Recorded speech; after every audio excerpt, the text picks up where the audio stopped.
বাংলাদেশের মধ্যে একদম মাঝখানে অবস্থিত টাঙ্গাইল শহরে রাতে যখন সবাই নাক ঢেকে ঘুমিয়ে পড়ে তখন এই শহরকে রক্ষা করতে একজন লোক সব সময় জেগে থাকে আর সে হলো ট্যান্টেরা।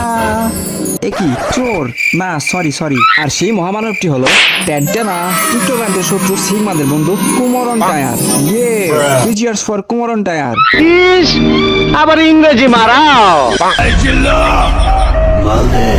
কি ফাল দে? আচ্ছা বস, ওখানে আমি বাল দিতাছি, ফাল দিতাছি বস। শালারে মাল দিবার গেছি, শালায় ফাল দিছে, শালায় আজকে শিওর মরছে রে। বস আমি কিন্তু ফাল দিছি।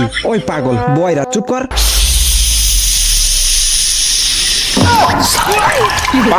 কিরে এই বৈশাখ মাসে ঠাড়া ভরা রোদের মধ্যে বৃষ্টি এলো কোন থেকে? বস এটা মনে হয় উপরতলার সত্তরের কাম। ওই শীত শব্দ শুনলে মুইতা দেয়। বস আপনি কি কাম করেন তাই আপনি সুপার হিরো কয়? দিনের বেলায় এই ভদ্রলোকটি টাঙ্গাইলের সকল মসজিদ থেকে জুতা চুরি করে বিক্রি করে এবং রাতে লোকেদেরকে সাহায্য করে, স্পেশালি মেয়েদেরকে বেশি সাহায্য করে। হেল্প হেল্প, কেউ বাঁচাও, আমার বাড়িতে আগুন লাগছে। স্পাইডারম্যান তুমি কোথায়? কি হয়েছে আন্টি, তাড়াতাড়ি বলেন। আমার বাসায় আগুন লাগছে ম্যান। কোথায় আগুন লাগছে আন্টি? আমাদের বাসার রান্নাঘরে। সুপার হিরো চাকরি ছাইরা দিন। ও বড় ভাই দুধ নিয়ে যান। কেরা কুমরন টায়ার যে, তা কালকে দুধ দিতে আইলি না কেন? আমার নানি খুব অসুখ আছিল, তাহলে গরুর দুধ নিয়ে আইতি। না আমি হইলাম কুমরন টায়ার ওরফে স্পাইডারম্যান, আর আমার নানি নিয়ে আজে বাজে কথা কব, আমি দুনিয়াটারে বরবাদ করে দিব। আমাদের শহরে কেউ স্পাইডারম্যানকে সম্মান করে না, তাই আজকে আমি তার ইন্টারভিউ নিব। তো স্পাইডারম্যান তোমার জাল কোন জায়গা দিয়ে বের হয় ব্রো? আরে ম্যাডাম আপনি কি ইন্টারভিউ নিতে আসছেন নাকি আমার জাল কোনটা বের হয় ওটা দেখতে আসছেন? রাগ কইরেন না ব্রো, শুনলাম আপনি নাকি ইন্টারভিউর মাঝখানে হঠাৎ করে গায়েব হয়ে যান। এমা এবার গায়েব হয়ে গেল, কোথায় গেলেন স্পাইডারম্যান? আরে ম্যাডাম আপনি জালে শান্তিতে একটু মুতাও যায় না, একটু মুত পারাইছি, সরেন।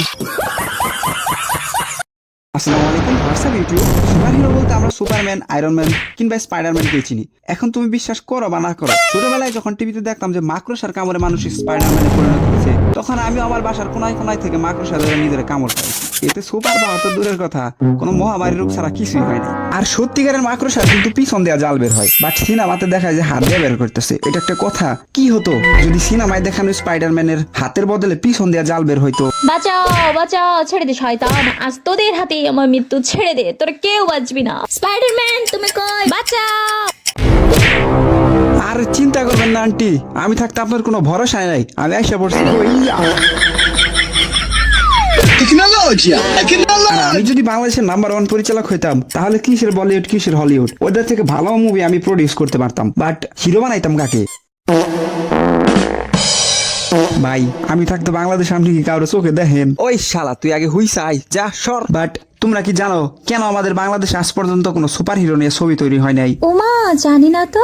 আসলে সিনেমায় তো সুপার হিরো সুপার ভিলেনের সাথে ফাইট করে, বাট আমাদের দেশের সিনেমার যে নায়িকারাই ওরাই কোনো সুপার ভিলেনের থেকে কম না।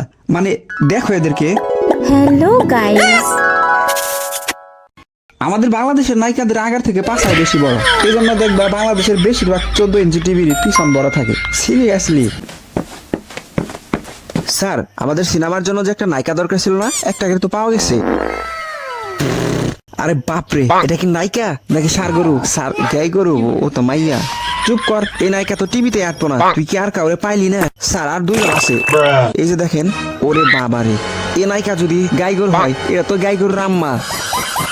হোয়াট এভার, আমাদের বাংলাদেশের সিনেমা ইন্ডাস্ট্রি একদম বরবাদ হয়ে গেছে। মানে শাকিব খানের বরবাদ না, সত্যিকারের বরবাদ। নায়িকারা যেমন গাভীর মতন মোটা তাজা ভালো মন্দ, বাট নায়ক গুলো 1 নম্বরের গামছাখরের বোকাচন্দ্র। আমি হলাম বাংলাদেশের নাম্বার 1 নায়ক। আসসালামু আলাইকুম। Did you see that? আর এই জন্য আজ পর্যন্ত বাংলাদেশে কোনো সুপার হিরো নিয়ে ছবি তৈরি করতে পারলো না। মানে দেখো এই নায়কগুলো কি সত্যি নায়িকাকে বাঁচাইতে পারবো? এরা তো সুপার হিরো হতে পারো না, বাট চাইলে তুমি কিন্তু অবশ্যই সুপার হিরো হতে পারবে। কিন্তু কিভাবে? রাস্তায় কোনো ময়লা থাকলে তা সরিয়ে দাও, কোনো অসহায়কে সাহায্য করো, মহান আল্লাহর তাআলার কোনো কথা বা হাদিস জানা থাকলে লোকেদের মাঝে ছড়িয়ে দাও। এগুলো করলেই তুমি আসল সুপার হিরো হতে পারবে bro. So video is over, but ভিডিওটা তোমাদের কাছে কেমন লাগলো প্লিজ কমেন্ট করে জানিয়ে দাও। আর যার কমেন্টে সবচেয়ে বেশি লাইক করবে সে পাবে পরবর্তী ভিডিওতে একটা বিগ শাউট আউট। আর স্পেশাল অ্যানাউন্সমেন্ট, সেটা হচ্ছে তোমাদের লাইফে যদি কোনো ভূতের ঘটনা বা অন্য কোনো গল্প থাকে তাহলে সেটা কমেন্ট করো, আমি সেটা দিয়ে ভিডিও বানাবো। এটা মূলত রিয়েল লাইফ অ্যাডভেঞ্চার ভিডিও হবে। আর হ্যাঁ, আমি মাত্র 3টা গল্পকেই পিক করব। সো তাড়াতাড়ি কমেন্ট করো। দেখা হচ্ছে পরবর্তী ভিডিওতে। আসসালামু আলাইকুম।